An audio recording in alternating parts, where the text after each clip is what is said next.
Today I'm going to attempt to make bread from scratch with flour, salt, yeast, and olive oil. But first I'm measuring. I measured out 2 cups of flour and about 2 teaspoons of salt. And over here I've got about 4, let's see, I might have went overboard. I think I went overboard. Yeah, I went overboard. But I haven't added it yet. And here there's 4 tablespoons of yeast mixed with some warm water, not hot, and a little honey to wake it up. So if I add all that, it's going to make the bread taste really, really yeasty. Alright, well here goes. Remember, I put twice as much yeast in there as I should have, so I'm only going to pour out about half. And yeah, and with the leftover I'll just dump it down the sink.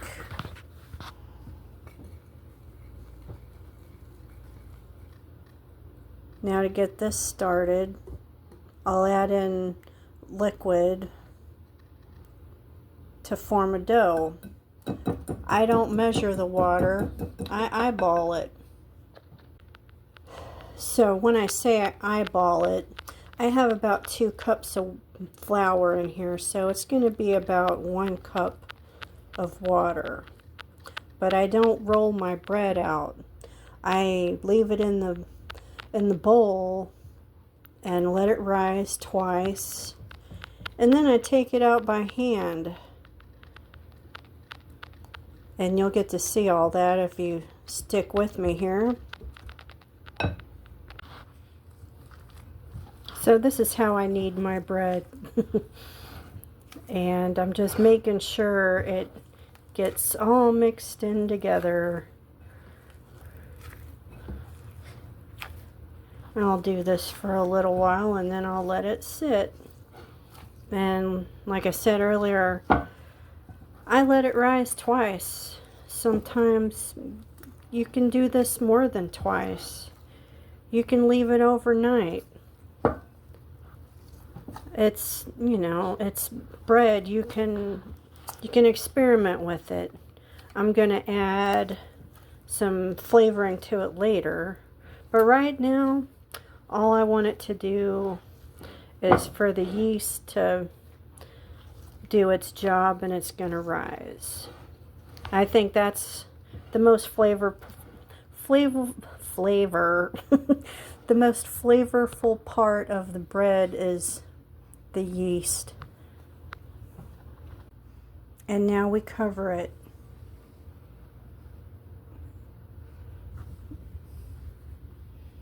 And Alexa, set a timer for 1 hour. 1 hour, starting now. Some ingredients: the all-purpose enriched flour.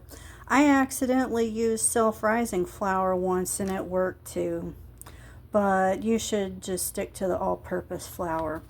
This 5-pound bag was probably $3 or $4 for the whole bag, and I've been using it to make buns and pizza crust and pancakes. And here's the fast rising instant yeast. I think this 3-pack was maybe $1.30, and I've been using it for bread and also apple cider. I bought a bag of baby, not real baby, but you know how they cut them to make them look like baby carrots. Oh, a few weeks ago, and I forgot to open the bag, and so the carrots were kind of slimy. I'm just trying to wash the slime off. They taste fine when they're not slimy. Here's how I keep track of my recipes that I use a lot. I keep them on these sticky notes. And I like to listen to music when I cook. And it's fun to pet your doggies while you're waiting, but just make sure you wash your hands really good. Kind of like fire safety. Fire safety with fire extinguishers. Germ safety with soap and water. So why do I use gloves? Well, as a nurse, I have them on hand, but also time is money in a way, and if you're saving your time, you're not spending all your time rolling the dough or washing your hands after getting all that dough stuck underneath your fingernails. That's no fun. So also cutting jalapenos and peppers, the oil from those peppers will get on your skin, and then if you touch your eyes are going to burn. So for me, having gloves is an important investment. I save time and money by keeping some gloves on hand. And let's see, a box of 100 is probably $5 to $8 at Walmart in the first aid aisle, and it lasts. I bought this box of gloves last year, and sometimes if I'm going to work somewhere new and I don't know if they have gloves, I'll stick some in my pocket, but for the most part they stay here at home, and they're useful when I'm cleaning, if I have to handle bleach. So it's a good investment to have some gloves around.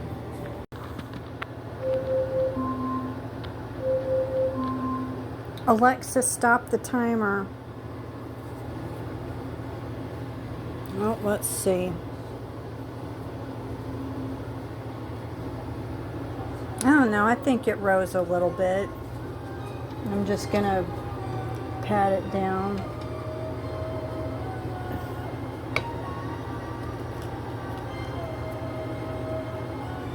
I can't tell if did it rise? Well, it looks sticky. Oh, it's stuck to that spoon. All right.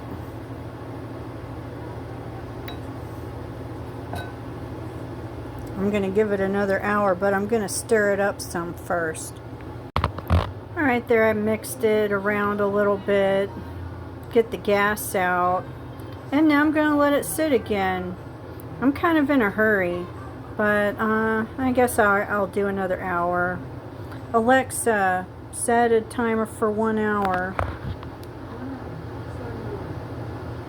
And again, I don't want to mess up my clean dishwater with this, so I'll just sit there and let it wait.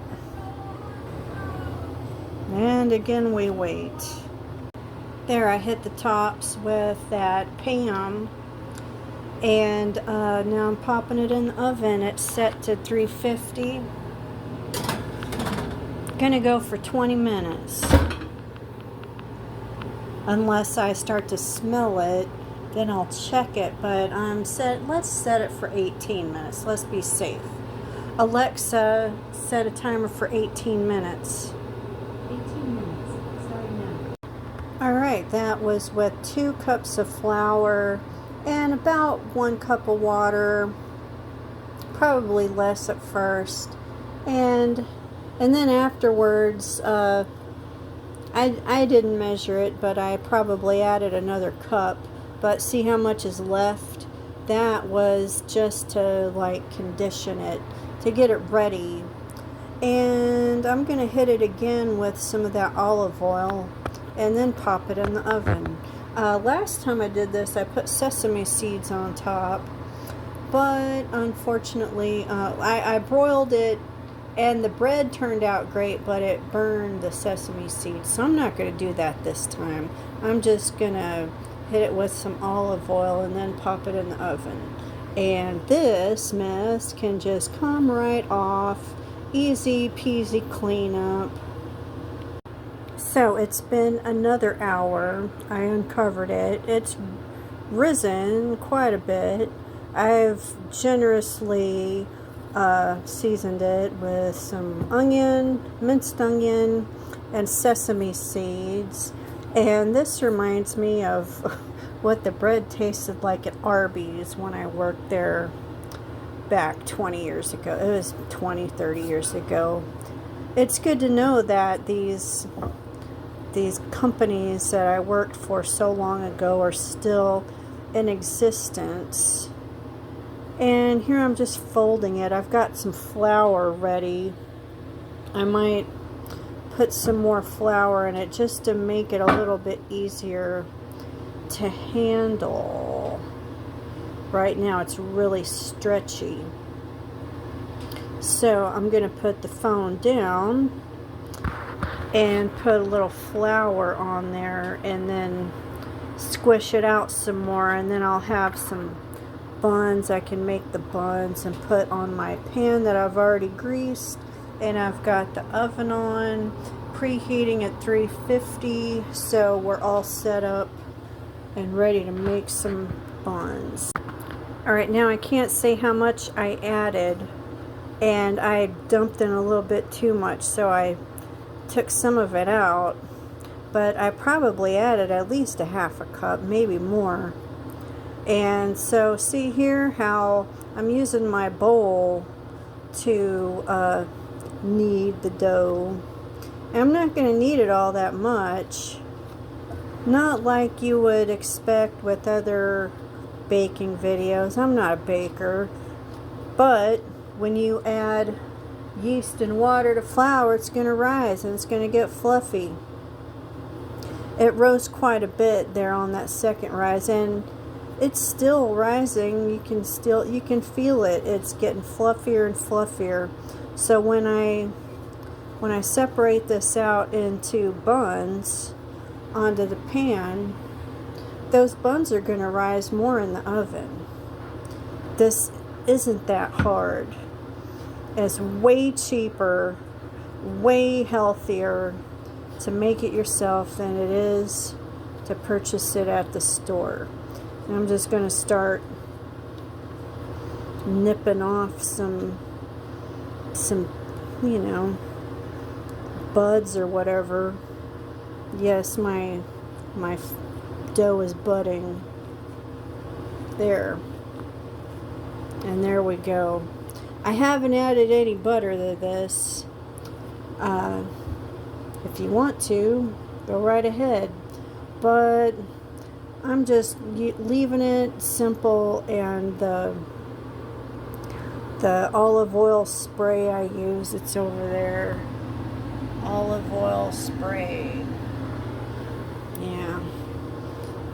And I'm just taking them out about a piece that's large enough to fit in my hand, breaking it off,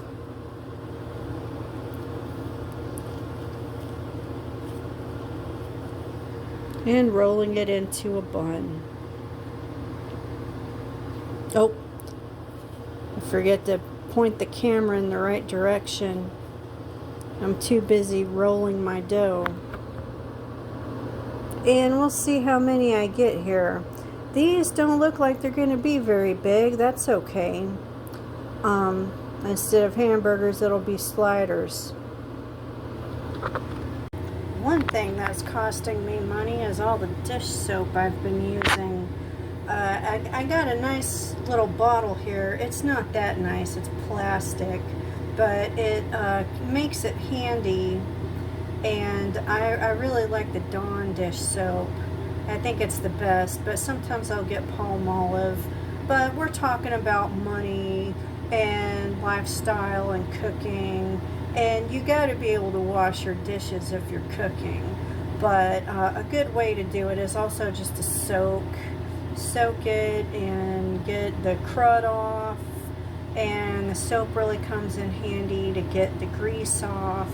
And yeah, you want to use soap. Use soap. Well, let's see what we got. It's 18 minutes. Okay. Here's what I'm going to do. We're going to switch from baking to broiling. Alexa, add 2 minutes. In fact, 2 minutes might have been too much. Now I'm wishing I added butter. But let's just let it brown. keeping a close eye on it. I am not moving till I'm done. So in general, I'm not eating it yet. I'm going to let it cool off. But in general, you can flavor things after they've cooked or later on in the cooking process. What's more important though is that it cooks properly for the proper chemical reactions and stuff like that to happen. So I add a little butter on top and I'm just going to let it rest, and I've got some butter there on the side I'm going to add and give it a taste test. Okay, that was after 2 minutes, but of course the broiler had to warm up first. Alexa, stop the timer. And I'm going to leave it like this for a while and let it rest, and then I'm going to taste it.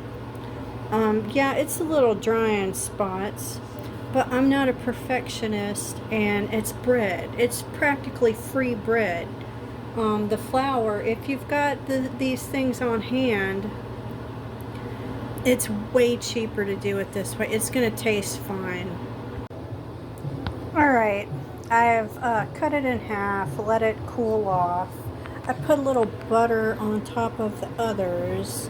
I didn't cover them completely in butter, and you can still tell they're not attractive, but there's nothing wrong with that. That's just flour.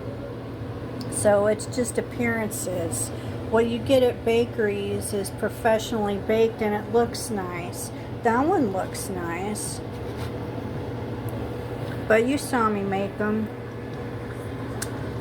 Anyways, I'm gonna take this and try it out with some butter.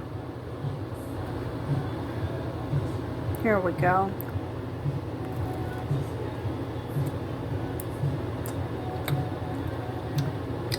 It tastes like bakery quality to me. It tastes great.